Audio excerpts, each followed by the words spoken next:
The days following the discovery of the missing dress moved in a blur that Margaret would later struggle to fully piece back together. After the phone call from the boutique, after Caleb's excuse that landed like a slap, Margaret drove home and sat in silence for nearly an hour before she opened her laptop. She didn't write in anger, not at first. She wrote a simple, measured account of what had happened, intending only to ask Caleb for an honest conversation about boundaries. But as she typed, something else surfaced, a memory she had buried without realizing it. Months earlier, Diane had asked to help organize Caleb's email for a work project, and Caleb, trusting his mother completely, had given her his password without a second thought. Margaret had found that odd at the time but said nothing, not wanting to seem controlling so early in their engagement. Now, sitting in her kitchen with the dress still missing and her fiancé defending the woman who took it, Margaret opened Caleb's email on a shared family cloud account she still had access to from planning the wedding logistics. She wasn't looking for anything specific. She simply wanted to check whether the boutique had sent any correspondence that might explain the paperwork used to authorize the return. What she found instead was a folder Diane had created months earlier, labeled in a way that made Margaret's stomach turn. Inside were screenshots of private conversations between Margaret and her bridesmaids, messages about wedding stress, offhand comments about Diane's behavior that were never meant to leave that group chat. Diane had been monitoring them for weeks, forwarding select screenshots to herself, building what looked disturbingly like a case file. There were notes, actual typed notes, cataloging moments where Margaret had supposedly disrespected the family, alongside a separate document titled with Caleb's ex-girlfriend's name from 3 years earlier. Margaret opened it with shaking hands and found eerily similar entries, the same pattern of complaints, the same language dated months before that relationship abruptly ended. It became devastatingly clear in that moment that Margaret wasn't the first woman Diane had quietly worked to remove from her son's life. She was simply the latest. Margaret sat with that knowledge for a long time before she called Caleb again, this time not to argue about a dress, but to ask him directly whether he had any idea what his mother had done to the woman before her.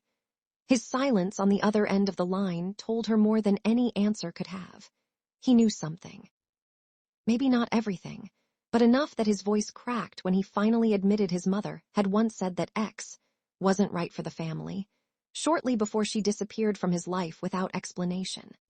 Margaret felt something cold settle over her, not just betrayal over the dress, but the horrifying realization that she had almost married into a pattern designed to consume her identity long before any ceremony began. Margaret didn't sleep that night. By morning, she had made a decision that surprised even herself. Instead of confronting Diane directly, she began quietly gathering everything, screenshots, timestamps, the boutique's paperwork, and a written account of the phone call where the manager admitted Diane had claimed to be the mother of the bride without anyone verifying it. She called her own mother first, and for the first time in months, she let herself cry without holding back. Her mother listened, then said the words Margaret needed to hear. "You don't owe anyone a wedding just because invitations went out." Margaret reached out next to Caleb's ex-girlfriend, tracking her down through a mutual connection on social media. What followed was a 2-hour phone call that confirmed everything Margaret feared.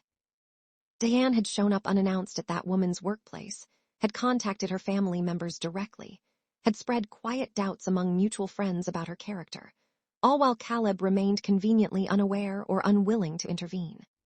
The woman admitted she left not because the relationship failed on its own, but because she couldn't survive another year of feeling watched, managed, and slowly erased by a woman who saw her as an obstacle rather than a person.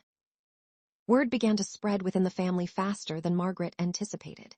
Caleb's aunt reached out privately, confirming smaller details, a canceled venue deposit Diane once sabotaged years earlier for a cousin's wedding she disapproved of, a pattern nobody had ever openly named. Margaret finally called a family meeting, laying every piece of evidence on the table in front of Caleb, Diane, and Caleb's aunt as a witness. Diane's composure cracked for the first time Margaret had ever seen. She didn't deny it.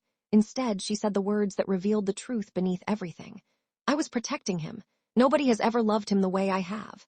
Caleb sat frozen, finally seeing the pattern laid out in black and white, unable to keep making excuses. He turned to his mother and asked the question Margaret had been waiting a year for him to ask. "How many times have you done this?" Diane didn't answer. Her silence, and a second folder sitting open on the table, answered for her.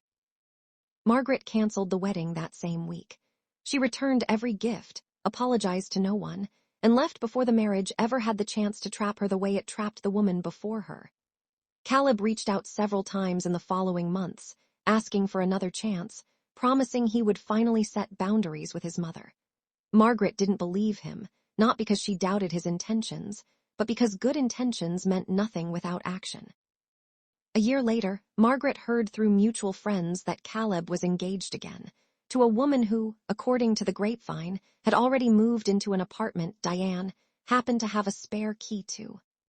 Margaret felt no satisfaction hearing it, only a quiet sadness for a woman who didn't yet know what she was walking into. As for Margaret, she kept the folder, not out of bitterness, but as a reminder that leaving had been the right choice, even when people whispered that she'd overreacted over just a dress. It was never about the dress. It was about finally choosing herself. Was Margaret right to walk away, or should she have given Caleb one more chance to prove himself? Let us know what you think in the comments. Before we go, let us know in the comments where you're watching from. We'd love to hear from you.